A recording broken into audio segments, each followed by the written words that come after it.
I realize I got to tell you a little bit more machinery. So I just have some examples. So I'm going to, because again, we're dealing with this binary of the mind body, but I'm saying it's hiding a paralogical tri trinary thing or a trinity or a tripartite. You see, this is part of the problem. We don't have the words. You need to create the words for things that exist, or people won't even see they exist. And then if you try to do that and you don't have power, well, people will punish you for that, won't they?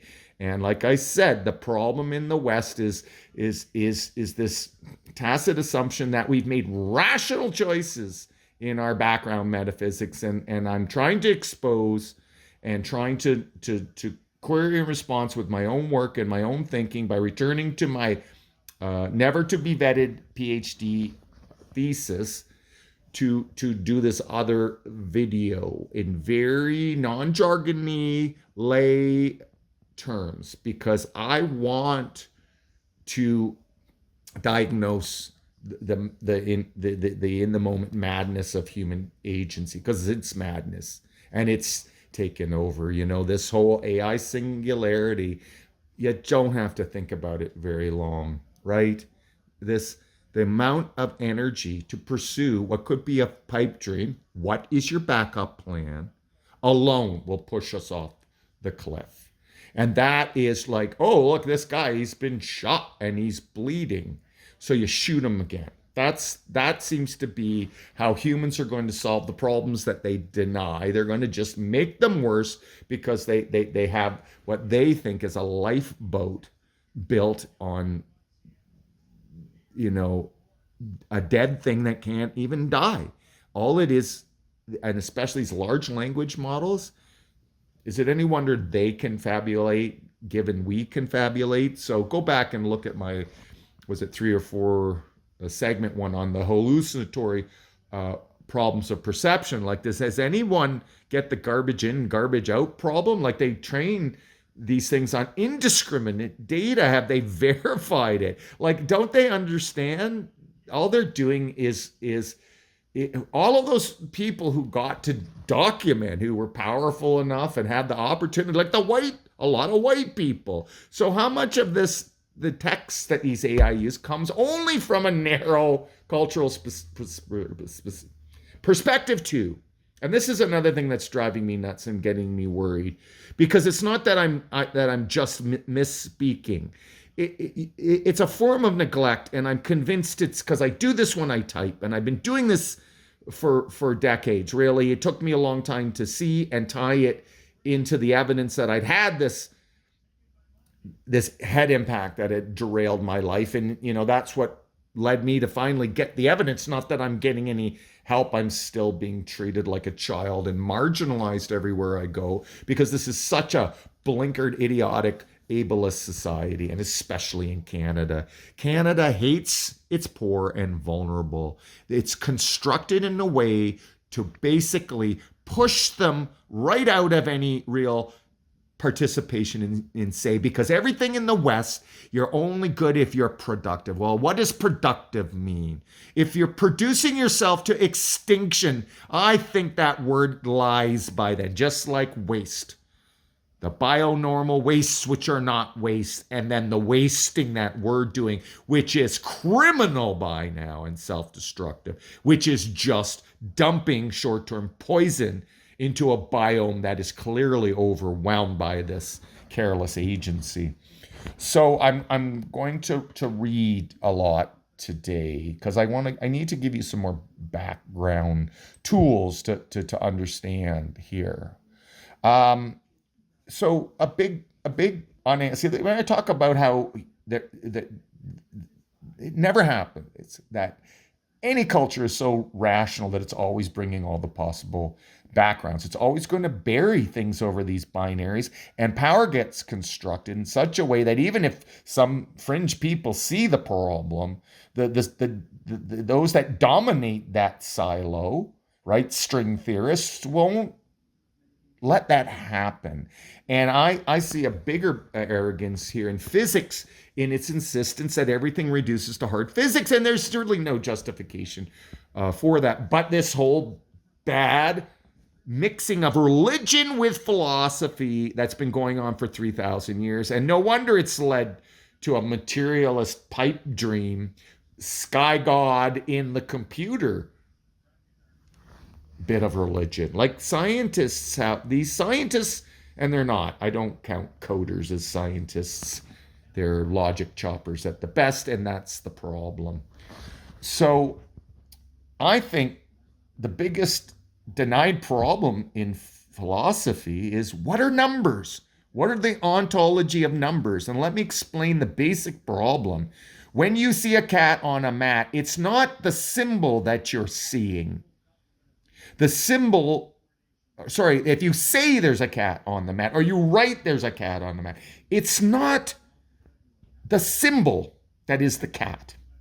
And this is the same problem with numbers. And I think a lot of academics and most unwashed people are going to prove incredibly naively confused, because they're going to think that the numbers are the symbols that we use to represent them by. But that is the same as saying that a cat is a noise you make like this, cat. But that's not a cat at all. And I've tried to reveal the machinery, the found prima facie machinery that the average person can't confront, because the average person also thinks that what they know is what they believe, and they're fools for that too. So what is the ontology of numbers? Now, I wasn't looking for that. Like I said, I went from the mind-body problem because of these intuitions I had reading all these science books. I even went and read all of Feynman's lectures on physics. That's an interesting story. He didn't want to teach at all. He wanted to do his theoretical work largely, and of course, he had to. He had to do one undergrad course, and he did something, and it was marvelous, but it was inaccessible for the majority of the students who had the misfortune to have to take introductory physics from Feynman. And the legend is that by the end of him teaching these courses, his classroom was mostly filled with other professors. So I did work through that. And even though I'm not good at the mathematics of that anymore, I believe I continue to try and internalize the methodological parts insofar as my philosophical project requires me to. And so, what are numbers? We don't know. We have no ontology, and the problem will come out a little bit more here. Okay, so I have the feeling I lost my thread there, and it doesn't matter. It's so funny. I look like little Bo Peep when I wear baseball hats here. How about? Oh, see, the hats are helping over. That's helping. That's better. Now I look like the nerdiest rapper who ever existed. F the police coming straight from the underground.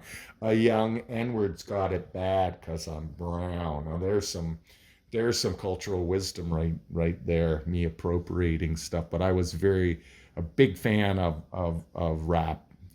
I was quite happy to appropriate rap from all the wonderful African American musicians. Chicago, big scene, right? Underground. You had New York. This is the more lyrical rapping, and then you had the hardcore. You had the gangster rap. I gave you a little gangster rap there. I'm a bit of a philosophical gangster myself.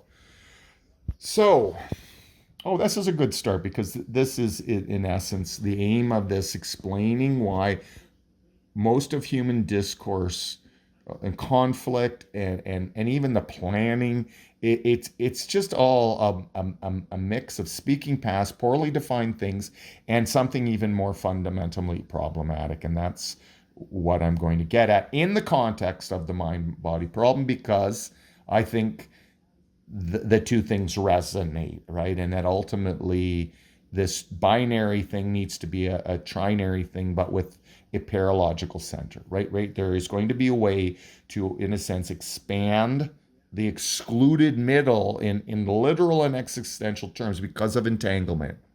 Entanglement's going to be the excluded middle in all of these binaries, and then we're going to see that our metaphysics more appropriately should be building over tripartite divisions. And that's not where it ends, because I think the universe is tipping to a quaternary. Maybe it's tipping into a realm of existence where time becomes circular. And so manifestation is literally possible in some way for conscious and development of objects, right? Because you wouldn't have to go make one or wait to grow one. You could just travel through time and bring an orange from a time when it existed into the present. Now, of course, there's going to be some kind of compensatory consequence. Like that's what entanglement tells us, and it tells us that observational efforts, which I think decohere pre-entangled Hilbert spaces, um, are the source of this lack of control too, right? Because we control by decohering. In a sense, we force a choice on the universe, but the choice always has the yin for its yang. And this is this whole thing, like be careful what you wish for, right? I don't know. So there's two sort of keys here. Number one, you can't see Hilbert's faces. They're there, but they're unobservable. So how do we not know? How do we know they're not everywhere, and that we're made of them? Like I started thinking of this. I've talked about the ninja thing of being able to tell when an attacker's behind you. Well, can't that just like, so we know there's this biomagnetic field, but that doesn't have to be classical and Newtonian. That could actually be a Hilbert space of local to your surface entanglement that's extending out. And of course, it does get decohered, but as it's decohered, there's a potential, if your brain is properly developed, that you get the information because they decohere something behind you 20, 30 feet away that tells you that they're there. And this would all be non-conscious, right? Zen. I think I accidentally hit on the underlying mechanisms of Zen in a way. How arrogant to make these claims. I hope someone else hits upon this low-hanging, what I see as low-hanging fruit, to bring the psychology and the biology together with the physics. But we can't do it in a logically reduced model. We can't do it with classical metaphysics. But boy, isn't that a powerful idea and claim, and yet I can't get a single person to have even a conversation with me. It's, again, I think humans want to destroy themselves.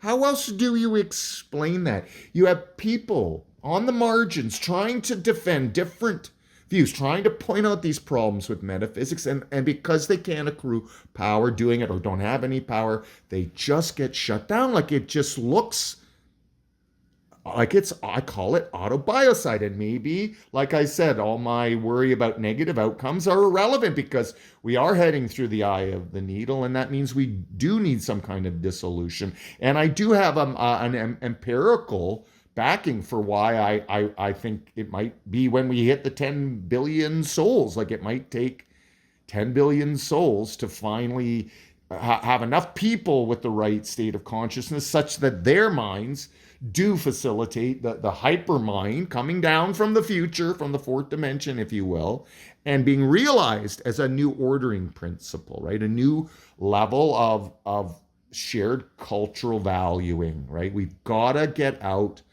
of this tribal crap here. And we've got to understand that maybe the technology we need to valorize more is our own consciousness and our own ability to grow, but grow through taking on adult kinds of suffering for the betterment of ourselves and our society, and not just to accrue more power, like, most of you wallowing people seem more set to do, and you're misbranding your communication style, your domination and manipulation skills as communication. Jesus Christ. Again, I think any studies that say that only a few people lie are lying, because you're failing to understand the problem I'm trying to get at here about norms, and how, as they get more and more arbitrary and more poorly used just to construct power, I lost my thread there. In this paper, I try to expose a number of naive conflations even the best educated often display in their own well-intentioned epistemic behavior. There's always a parable. I sometimes just put it this: roads hell paved, right? The most basic claim is that many people do not license an explicit acknowledgement of the trivially uncontroversial claim that what one knows and what one believes are not the same thing. It's really no wonder this is the default case, right? The possibility of universal epistemic humility died with Socrates. And lately, all belief has been reified to knowledge by social media as this bullshit thing speaking one's truth. I'll probably do a one-off on that bullshit and on the bullshit thing term called the unconscious. See, I'm not doing the effing, and I'm leaning back on the shitting. or am I shitting as I'm leaning back? I'm not sure. I'm obviously in a comedian's mood today. A spillover problem is the related general conflation of what represents. Okay, we're going to get into the machinery.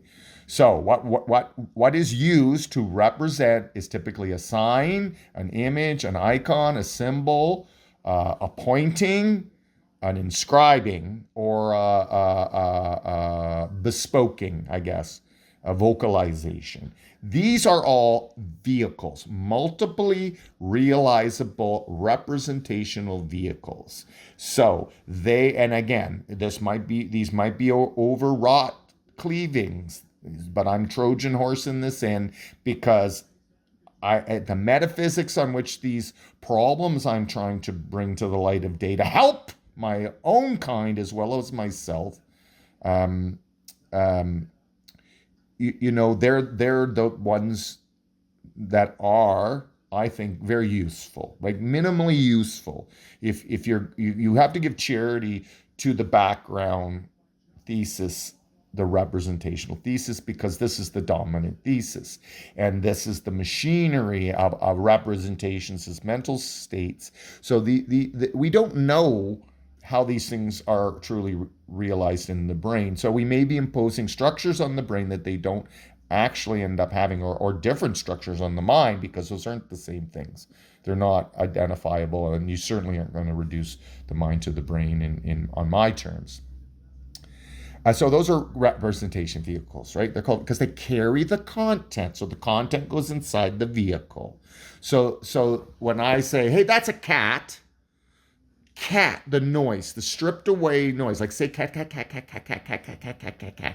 Okay, there it is. It's a representational vehicle. Now, then through social habit and intersubjective behavior, we are all led to use in a culture the same term, cat. And now the content is the animal, right? The content in a perceiving is the animal.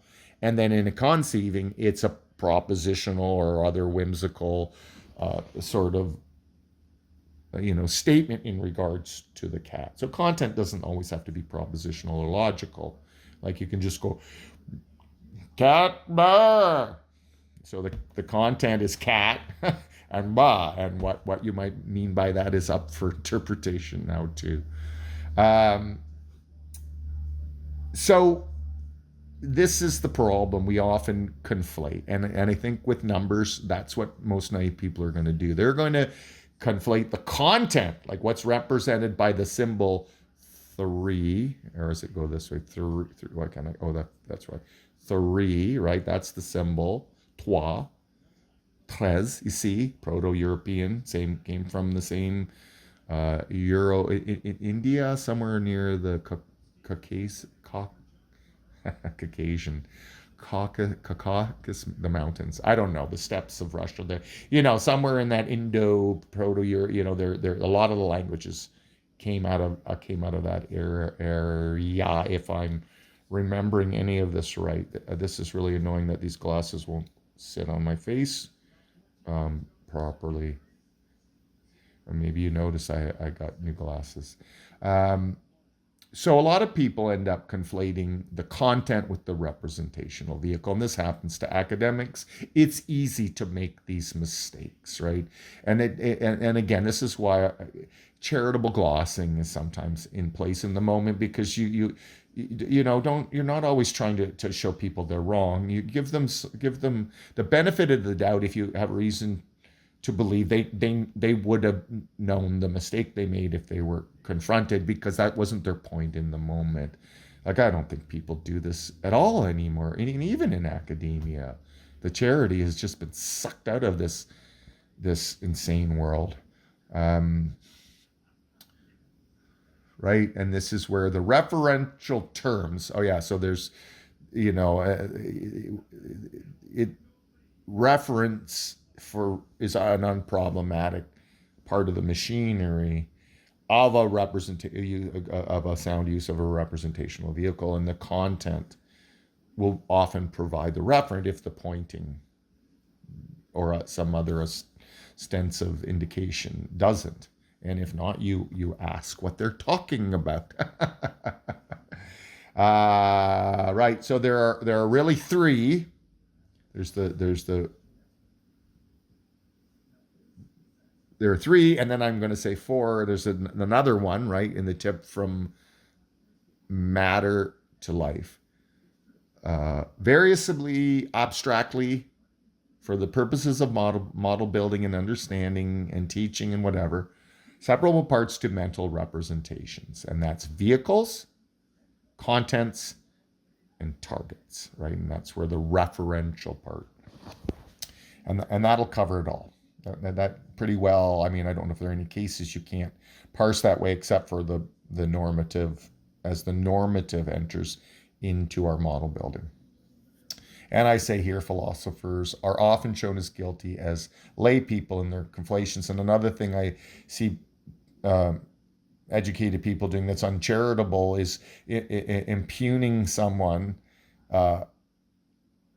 in a disingenuous way. So, you know, sometimes people use a word to reveal essence, and then you can act like they're just using it to refer, and they've done that poorly. And you know, it's just whether people understand that they're failing to see these distinctions, right?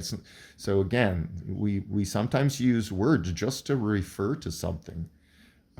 We're not always revealing essence. And so to punish a person claiming they've done one of these things when it's clear they haven't, they've done the other, that's just a dick move too. Oh, good, I've ended a new, slightly less offensive swear word has taken root. I'm going to try not to use the F-bomb at all.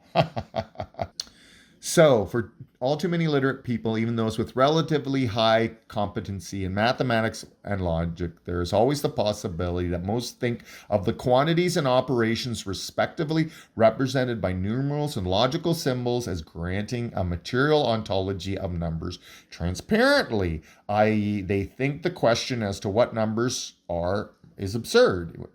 They are exactly just all these materially made symbols and operations, right? And they're forgetting in history, there was not always one universal system of enumeration.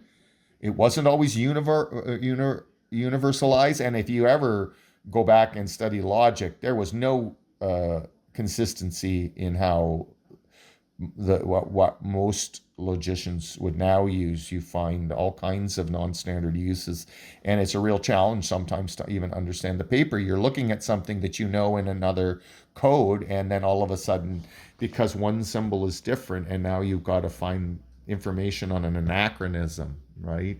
I remember I wanted to, where did truth tables, and it's in the track to like Wittgenstein's first book, the Tractatus. Jesus, what a bit of blowhardness that title was. He seems an arrogant boy, justifiably maybe. Who knows?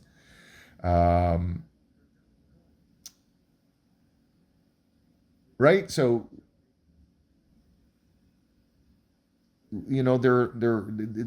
three is not three, if you follow me.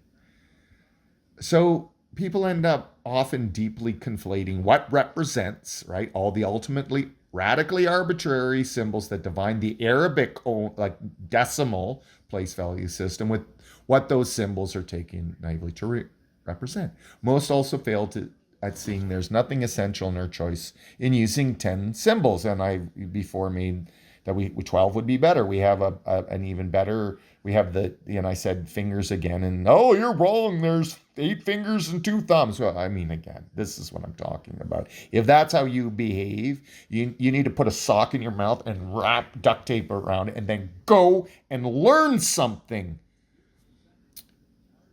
Right? Yeah, and this is just a hand thing. And I had a 20-something-year-old nephew counts himself a real smarty pants, and he's not. He's not. And he failed to understand this completely. And yet he's taken courses in math. You know, this is the problem. If you don't look under the hood, then all you got is a bunch of people aping what they've memorized and never really understanding the motivation. And this makes people dangerous. There's a lot of people that have incredible capacities to internalize the superficial relations amongst symbols, but that doesn't mean they have wisdom. It doesn't mean they're ethically centered in it, and it certainly doesn't mean they have any deep understanding. This is the thing about when children seem sophisticated beyond their years. Don't be fooled. Let's stop here. Goodbye for now.